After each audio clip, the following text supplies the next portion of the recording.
New ইয়র্কে মার্কিন প্রেসিডেন্টের সাথে প্রধান উপদেষ্টা ডক্টর ইউনূসের বৈঠক। অন্তর্বর্তী সরকারকে জো বাইডেনের পূর্ণ সমর্থন। সাবেক শিল্পমন্ত্রী নুরুল মজিদ হুমায়ুনকে হত্যা মামলায় কারাগারে পাঠিয়েছেন আদালত। জেল গেটে জিজ্ঞাসাবাদের নির্দেশ।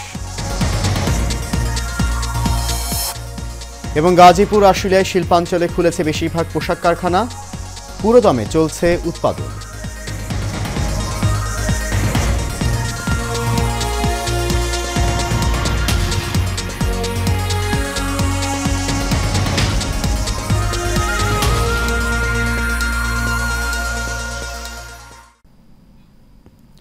সবাইকে স্বাগত জানাচ্ছি এশিয়ান নিউজে। আপনাদের সাথে আছি আমি সৈয়দ মাহিউজ্জামান মুখর।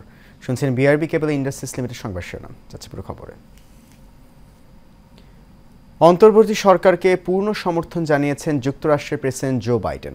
মঙ্গলবার জাতিসংঘের সাধারণ অধিবেশনের ফাঁকে এই বৈঠকে প্রধান উপদেষ্টা ডক্টর মোহাম্মদ ইউনূসকে এই কথা বলেন তিনি। নিউ ইয়র্কের স্থানীয় সময় মঙ্গলবার জাতিসংঘ সদর দপ্তরে এই দুই নেতার মধ্যে বৈঠকটি অনুষ্ঠিত হয়। যুক্তরাষ্ট্র থেকে আরও জানাচ্ছেন বাতেন বিপ্লব। বাংলাদেশ সরকারকে পূর্ণ সমর্থন জানিয়েছেন যুক্তরাষ্ট্রের প্রেসিডেন্ট জো বাইডেন। মঙ্গলবার জাতিসংঘের সাধারণ অধিবেশনের ফাঁকে মার্কিন প্রেসিডেন্টের সঙ্গে বৈঠক করেছেন বাংলাদেশ সরকারের প্রধান উপদেষ্টা অধ্যাপক ডক্টর মোহাম্মদ ইউনূস। বৈঠকে ডক্টর ইউনূস বিগত সরকারের আমলে সকল ধরনের নিপীড়নের বিরুদ্ধে শিক্ষার্থীদের সাহসী ভূমিকা ও বাংলাদেশ পুনর্গঠনে তাদের গুরুত্বপূর্ণ অবদানের কথা জো বাইডেনকে জানান।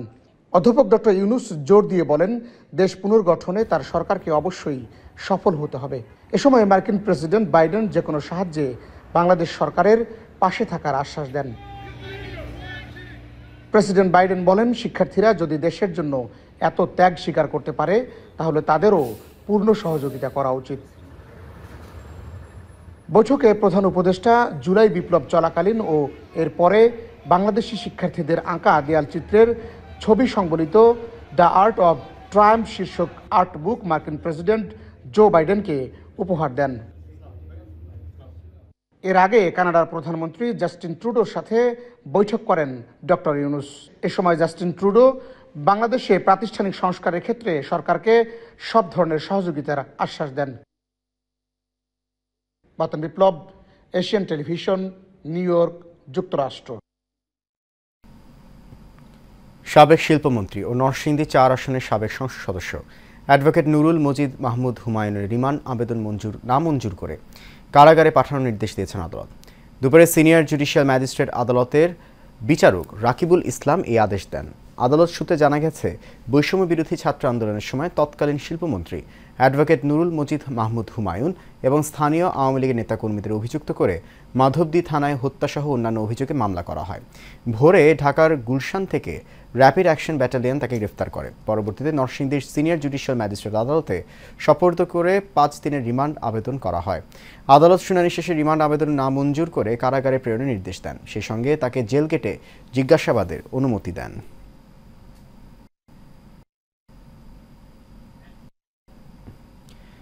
বাংলাদেশ ফেডারেল সাংবাদিক ইউনিয়নের সভাপতি এবং সিনিয়র সাংবাদিক রুহুল আমিন গাজী মারা গেছেন।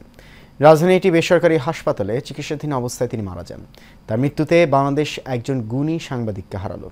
এর আগে রুহুল আমিন গাজীকে থাইল্যান্ডে চিকিৎসার জন্য নেওয়ার সিদ্ধান্ত হয়। তবে শারীরিক অবস্থার অবনতি হওয়ায় চিকিৎসকের পরামর্শ অনুযায়ী সেখানে নেওয়া সম্ভব হয়নি। দুপুর 1:30টায় বাদ জোহর জাতীয় প্রেস ক্লাবে তার নামাজে জানাজা অনুষ্ঠিত হয়।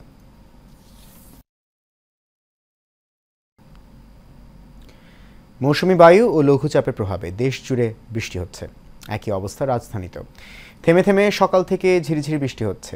কয়েকদিনের ভ্যাপসা গরমে এই বৃষ্টি স্বস্তি নিয়ে এলেও ভোগান্তিতে পড়েন অফিসগামী পথচারী ও নিম্ন আয়ের মানুষ। বিশেষ করে অফিসগামী মানুষ বেশি ভোগান্তিতে পড়েন। গত 23 সেপ্টেম্বর বঙ্গোপসাগরে একটি লঘুচাপ সৃষ্টি হয়। এর প্রভাবে সারা দেশে বৃষ্টির আভাস দেয় আবহাওয়া অধিদপ্তর। বৃহস্পতিবারও রাজধানীতে বৃষ্টির আভাস দিয়েছে আবহাওয়া অফিস।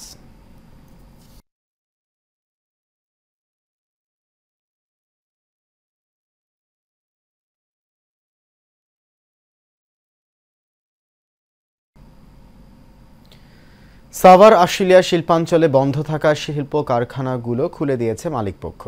সকাল থেকে শান্তিপূর্ণভাবে কারখানায় প্রবেশ করে কাজ শুরু করেন। শ্রমিকদের দাবি মেনে নেওয়ার পরেও যদি কোনো বিশৃঙ্খলা কেউ করে বা করার চেষ্টা করে তাহলে কঠোরভাবে ব্যবস্থা নেওয়া হবে বলেও জানান স্বরাষ্ট্র উপদেষ্টা। তবে কিছু কারখানা আজও বন্ধ রয়েছে। শিল্পাঞ্চলে যে কোনো অপ্রীতিকর ঘটনা এড়াতে কারখানাগুলোর সামনে রয়েছে অতিরিক্ত পুলিশ সেনা সদস্য। তাছাড়া নিয়মিত টহলেও রয়েছে যৌথ বাহিনী।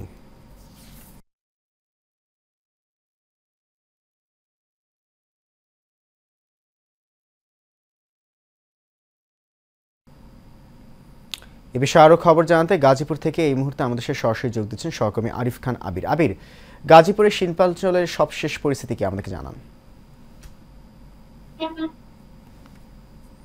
মুখর আপনি সংবাদে যেমন বলছিলেন যে 18 দফা দাবি ছিল কারখানার শ্রমিকদের, সেই দাবি কিন্তু হচ্ছে সরকার এবং মালিক পক্ষের সাথে বৈঠকের পর কিন্তু এই দাবিগুলো মেনে নেওয়া হয়েছে। সেই দাবিগুলো মেনে নেওয়ার পরও কিন্তু আজকে আমরা গাজীপুরে দেখেছি আহ বেশ কয়েকটি কারখানার শ্রমিকদের মাঝে অসন্তোষ দেখতে, এবং পাশাপাশি আমরা দেখেছি যে আপনার মালিকের বাড়ি যে আপনার কারখানা রয়েছে সেখানে কিন্তু পোশাক কারখানার শ্রমিকরা তাদের বিক্ষোভ মিছিল নিয়ে কিন্তু মহাসড়ক অবরোধ করে। সেখানে মেট্রোপলিটন পুলিশের, ট্রাফিক বিভাগ, ইন্ডাস্ট্রিয়াল পুলিশের সদস্যরা কিন্তু এবং চেষ্টা করে, কিন্তু এরপর সেনাবাহিনীর সদস্যরা এসে তাদেরকে বুঝিয়ে সড়ক থেকে সরিয়ে দেওয়ার চেষ্টা করে, কিন্তু সেই জায়গা থেকে কিন্তু তারা দীর্ঘক্ষণ কোনো কথাই কারো শুনেনি। অথচ হচ্ছে এই দাবি মেনে যাওয়ার পরও আসলে কি কারণে তারা আসলে দাবিগুলো করছে সেই বিষয়ে কিন্তু হচ্ছে সুস্পষ্ট ধারণা পাওয়া যায়নি। আর একটা বিষয় যে আপনাকে বলি সেটি হচ্ছে যে আমরা যে কারখানাটির সামনে দাঁড়িয়ে আছি, যে স্পিনিং মিল, এটি ডাবল স্পিনিং মিল কারখানা। অর্থাৎ যে স্পিনিং মিলের শ্রমিকদের মাঝে যে অসন্তোষ গুলো দেখা দিয়েছিল সেটি কিন্তু অনেকটাই কেটে গেছে। আমরা কিন্তু গাজীপুরে আজকে কোনো স্পিনিং মিলে কোনো কারখানার কিন্তু শ্রমিক অসন্তোষের কোনো খবর কিন্তু আমরা এখন পর্যন্ত আমরা পাইনি। তো হচ্ছে এখন কিন্তু গাজীপুরের যে অবরোধ গুলো ছিল আপনি দেখতে পাচ্ছেন যে আপনার যে ঢাকা ময়মনসিংহের যে মহাসড়কটি রয়েছে, এই সড়কটি কিন্তু আসলে এখন আপনার যান চলাচল স্বাভাবিক হয়েছে। তবে হচ্ছে তা আপনার কিন্তু যে আপনার বেশ কয়েকটি কারখানা যে আপনার বন্ধ হয়ে গেছিল, সেই কারখানাগুলো কিন্তু এখন পর্যন্ত কিন্তু হচ্ছে কয়েকটি সকালবেলা খুলেছে, কিন্তু এখন পর্যন্ত কিন্তু বেশ কয়েকটি কারখানা বন্ধ হয়েছে। এবার আগে যদি বলি যে এই বিষয়গুলো নিয়ে কিন্তু কথা হয়েছে ইনভেস্টমেন্ট পুলিশ কিন্তু কারো আলো জেলা পুলিশ আপনার ওনার সাথে কথা হয়েছে, এবং জেলা প্রশাসকের সাথে কথা হয়েছে, নাফিকা ওনার সাথে আমাদের কথা হয়েছে। তিনি তারা বলছিলেন যে আসলে ইন্ডাস্ট্রিয়াল যে কিন্তু অনেকটাই গাজীপুরে কেটে উঠেছে, মাত্র দু একটি কারখানার বিচ্ছিন্ন কিছু ঘটনা রয়েছে, এগুলো কেটে যাবে বলে তারা আশা করছেন। এবং আজও কিন্তু গাজীপুরে বিভিন্ন জায়গায় কিন্তু সেনা টহল দেখা গিয়েছে, এবং পোশাক কারখানার যে অসন্তোষ গুলো কিন্তু সেনাবাহিনীর সদস্যরা কাজ করছেন। অর্থাৎ হচ্ছে সবগুলো বাহিনী মিলে কিন্তু হচ্ছে ইন্ডাস্ট্রিয়াল আনরেস্ট গুলো কিন্তু হচ্ছে আপনার সমাধানের চেষ্টা করছেন। তো অর্থনীতি চালককে সচল রাখার জন্য এর কোনো বিকল্প নেই বলেও জানাচ্ছেন তারা। তো এই ছিল আমার কাছে সর্বশেষ মুখর। আবির, আপনাকে ধন্যবাদ। আমাদের সহকর্মী আরিফ খান আবির গাজীপুর থেকে জানাচ্ছেন সেখানকার শিল্প এলাকার সবশেষ তথ্য। যাচ্ছি পরবর্তী প্রসঙ্গে। বিএনপির সিনিয়র যুগ্ম মহাসচিব রুহুল কবির রিজভী বলেছেন, ভারত বাংলাদেশের জনগণের সাথে নয়, শেখ হাসিনার সাথে বন্ধুত্ব চায়। নিজেদের আধিপত্য বিস্তারেই ভারত শেখ হাসিনাকে চায়। রাজধানীর ডিআরইউ মিলনায়তনে 16তম পল্লী চিকিৎসক অ্যাসোসিয়েশনের উদ্যোগে শহীদ গুম পরিবারের সদস্যদের সহযোগিতা অনুষ্ঠানে তিনি এসব কথা বলেন। রিজভী বলেন, দুর্গোৎসব সামনে রেখে ইলিশ পাঠানো হচ্ছে, এতে কোনো সমস্যা নেই। ইলিশ রফতানিতে বিএনপি কখনো বিরোধিতা করে না, কিন্তু ভারতের স্বরাষ্ট্রমন্ত্রী বাংলাদেশিদের নিয়ে কটূক্তি করলে বাংলাদেশের মানুষ আবেগপ্রবণ হবেই। বিএনপি নেতা রিজভী বলেন, সংস্কারের যে কথা বলা হচ্ছে তা দীর্ঘদিন ধরে আলোচনা হচ্ছে, সেক্ষেত্রে সংস্কারে বেশি সময় লাগার কথা না বলেও দাবি করেন তিনি। বন্ধুত্ব চায় না, এরা বন্ধুত্ব চায় শুধু শেখ হাসিনার মতো একজন ভয়ঙ্কর রক্ত পিপাসু। এরা বাংলাদেশের জনগণকে ওরা পছন্দ করে না। ওদের পছন্দ একটাই, যে শেখ হাসিনা থাকলে বাংলাদেশে তারা মাতবরি করতে পারবে, শেখ হাসিনা থাকলে ভারতের আধিপত্য বাংলাদেশে বিস্তার লাভ করবে। রপ্তানির সিদ্ধান্তে নয়, সরবরাহ কম থাকার কারণে এই বছর ইলিশের দাম চড়া বলে জানিয়েছেন বিক্রেতারা। তবে ভারতে রপ্তানির সংবাদের পরই কেজিতে 150 থেকে 200 টাকা করে কেজিতে দাম বেড়েছে বলে জানান তারা। এদিকে দেশের মানুষের চাহিদা না মিটিয়ে রপ্তানি করা নিয়ে মিশ্র প্রতিক্রিয়া ব্যক্ত করেছেন ক্রেতারা। কাউসার আহমেদের রিপোর্টে দেখুন বিস্তারিত। ডিমের দাম ডজনে 10 টাকা বাড়লে যেখানে হইচই পড়ে যায়, সেখানে বর্তমান বাজারে 1 কেজি একটি ইলিশের দাম 1800 থেকে 2000 টাকা। ফলে দেশের জাতীয় মাছ ইলিশ জাতির কজন এই টাকা দিয়ে কিনতে পারবেন এমন প্রশ্ন থেকেই যায়। সম্প্রতি ইলিশ রপ্তানির সিদ্ধান্তে আলোচনা সমালোচনার তৈরি হয়। অনেকেই রপ্তানিকে দায়ী করলেও বিক্রেতারা বলছেন সরবরাহ সংকটের কথা। এমনিও মনে করেন নদীতে মাছ কম, এরপরে মনে করেন পার্শ্ববর্তী দেশ চাইছে তার তো না করেও পারা যাবে, কারণ তারা অন্য অন্য বিভিন্ন ধরনের জিনিস দেয়। আমরা ইলিশের মনে করেন অন্যবার থেকে সরবরাহ নদীতে কম, মাছটা কম থাকার কারণে দামটা একটু বেশি। মাছ যখন বেশি হবো তখন দাম কমে যাবো। এখন মাছের মৌসুম, নদীতে মাছ কম পড়তেছে, এই জন্য দামটা একটু বেশি। তবে এই সিদ্ধান্তের ফলে বাড়তি দামের সাথে আরো 100 থেকে 150 টাকা যুক্ত হয়েছে বলে জানান তারা। 1400 থেকে 1500 টাকা কেজি, এইবারকার বছরে বিক্রি করতেছি 1700 টাকা কেজি। আজকে 3 দিন ধরে মনে করেন মাছ এই রেট চলতেছে। আজকে 3 দিন ধরে, আজকের থেকে নেওয়া শুরু হয়েছে সাপ্লাই। কিন্তু আসলে রপ্তানির ফলে দাম বাড়ে নেই, মাছ নদীতেই মাছ কম। এখন এটা হলো দানীয় মাছ, এটা তো চাষ হয় না। এখন নদীতে যদি মাছ বেশি হয় তাহলে এটার দাম এমনিই কমে আসবে, আর মাছ কম হইলে তো দাম বাড়বে। এটা কাঁচামাল, এটা নিউ সিস্টেম। এটা এদিকে ক্রেতারা কিছুটা আক্ষেপ প্রকাশ করলেও অনেকে আবার বলছেন ভারত থেকে অনেক পণ্য আমদানি করতে হয় বাংলাদেশেরও। ভারতে যাইতেছে, বিভিন্ন দেশে যাইতেছে, যেখানে যেখানে বাঙালিরা আছে ওইখানে যাইতেছে, বুঝছেন? সেই জন্য আমরা পাই না।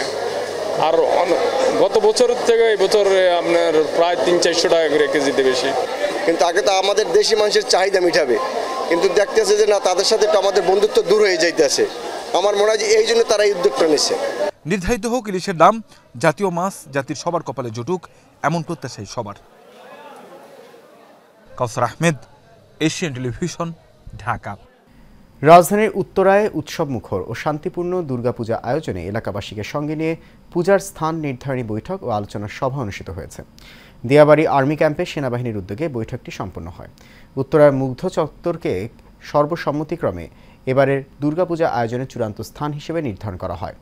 সভায় উপস্থিত ছিলেন দিয়াবাড়ি আর্মি ক্যাম্পের মুখপাত্র লেফটেন্যান্ট কর্নেল তাহসিন, ঢাকা মহানগর উত্তরা পশ্চিম শাখা পূজা কমিটির সহসভাপতি সন্দীপ কুমার, স্থানীয় সনাতন ধর্মাবলম্বী নেতৃবৃন্দ, রাজনৈতিক নেতৃবৃন্দ, থানা কর্মকর্তা, ছাত্র প্রতিনিধি এবং প্রিন্ট ও ইলেকট্রনিক মিডিয়ার সাংবাদিক ব্যক্তিবর্গ।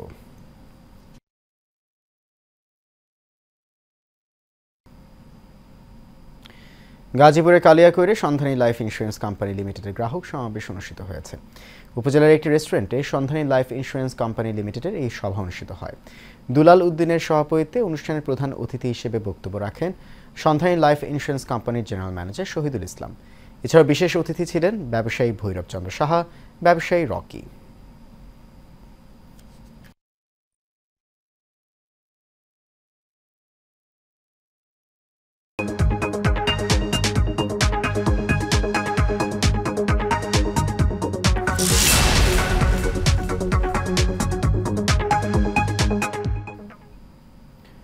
Japanese automobile brand Mitsubishi SED সেগমেন্টের নতুন প্রজন্মের 4টি বিশেষ ড্রাইভিং মোড নিয়ে নতুন প্রজন্মের গাড়ি মিৎসুবিশি স্পোর্টস নিয়ে এলো র্যাঙ্কন অটো। সকালে রাজধানীর তেজগাঁও মিৎসুবিশি মোটরস বাংলাদেশের শোরুমের উদ্বোধন করেন Rancon auto division director Shoaib Ahmed, প্রতিষ্ঠানের chief executive Mohammad Hamdur Rahman Saimon, head of marketing Mohammad Fahim Hossain সহ আরও অনেকেই। এ সময় তারা জানান, বাংলাদেশের আবহাওয়া এবং রাস্তার কথা চিন্তা করেই অত্যাধুনিক প্রযুক্তি সম্পূর্ণ মিৎসুবিশি স্পোর্টস গাড়িটি দেশের মার্কেটে শক্ত অবস্থান তৈরি করবে বলে আশা ব্যক্ত করেন তারা।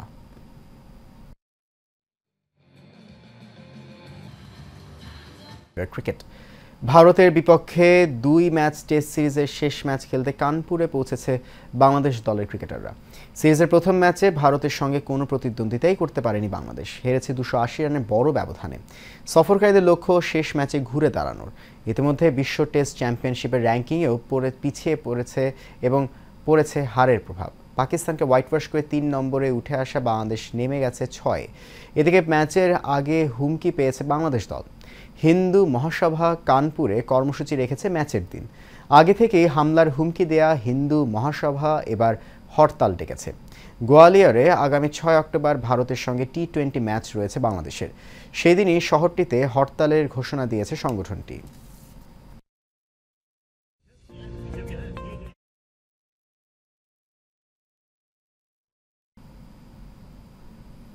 এর সাথে শেষ করবো এশিয়ান নিউজ। তার আগে বিআরবি কেবল ইন্ডাস্ট্রিজ লিমিটেড সংবাদ শিরোনামগুলো জানিয়ে দিচ্ছি আরও একবার।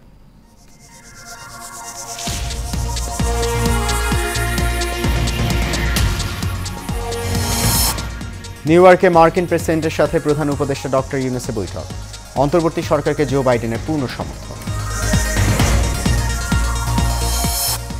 সাবেক শিল্পমন্ত্রী নুরুল মজিদ হুমায়ুনকে হত্যা মামলায় কারাগারে পাঠিয়েছেন আদালত, জেল গেটে জিজ্ঞাসাবাদের নির্দেশ।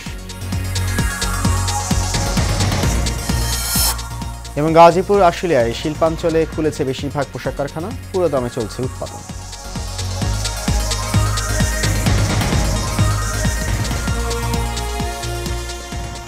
এশিয়ান নিউজ এ পর্যন্তই। আমাদের পরবর্তী সংবাদ দেখার আমন্ত্রণ রইল। এতক্ষণ সঙ্গে থাকার জন্য অনেক ধন্যবাদ সবাই।